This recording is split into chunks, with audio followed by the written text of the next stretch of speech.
in the UK who's burning the midnight oil for us. William, appreciate your time. So, look, I guess some of these surprises or these mentions are not a surprise. Any catch your eye, though, or have you raised your eyebrows?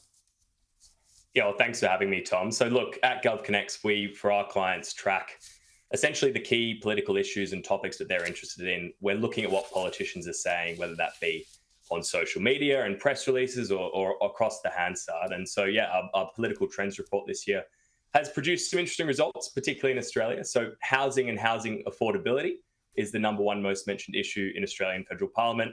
67% of those mentions have come from Greens, independents, or the government itself. Again, traditionally, those are the electorates with the high proportion of renters, although that is shifting slightly.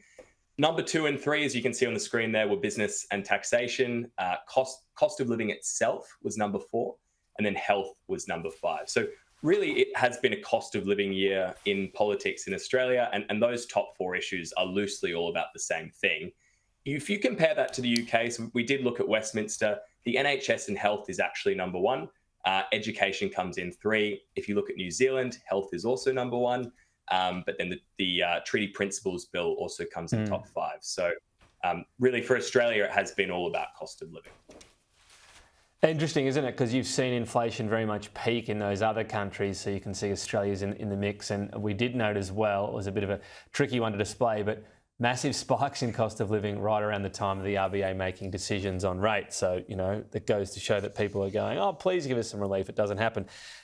Israel-Palestine, look, it's been a huge topic, but perhaps not a huge surprise. The Greens, not many MPs, but they're dominating the mentions here of this conflict and ongoing issue.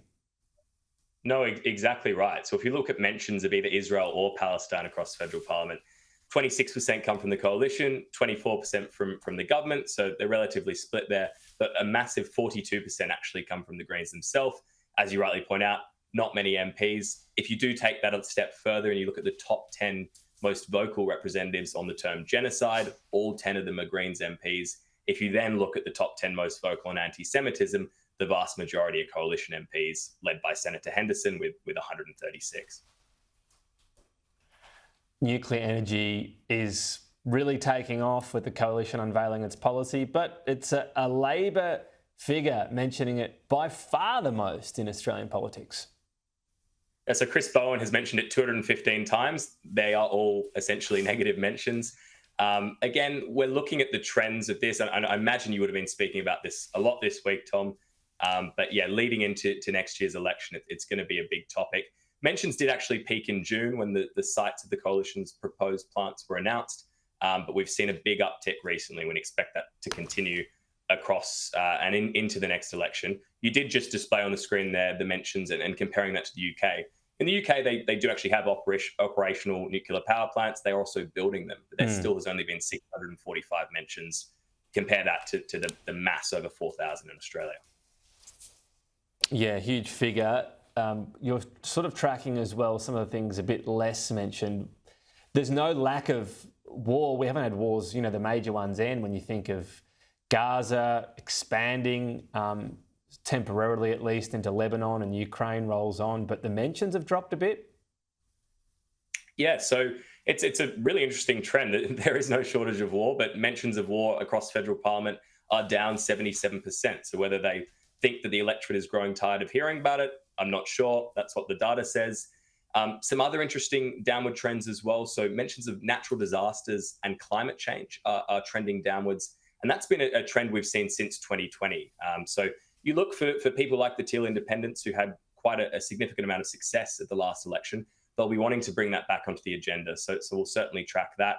Some other interesting ones we've seen, I mean, mentions of King Charles, 10% of all mentions of King Charles this year in Australian federal parliament related to Lydia Thorpe and her protest. And Charles essentially got the same amount of mentions as Taylor Swift. So you can make of that what you will. There you go. Slightly sort of different topics, but I guess they both fit into that sort of talking point area. Just quickly, UK polls over there, because the UK government sort of going through that mantra of making the tough decisions early. How much is that being reflected in polling with not so long ago that pretty strong election victory? Yeah, so an election in July, it's been a relatively short-lived honeymoon period for the Starmer government.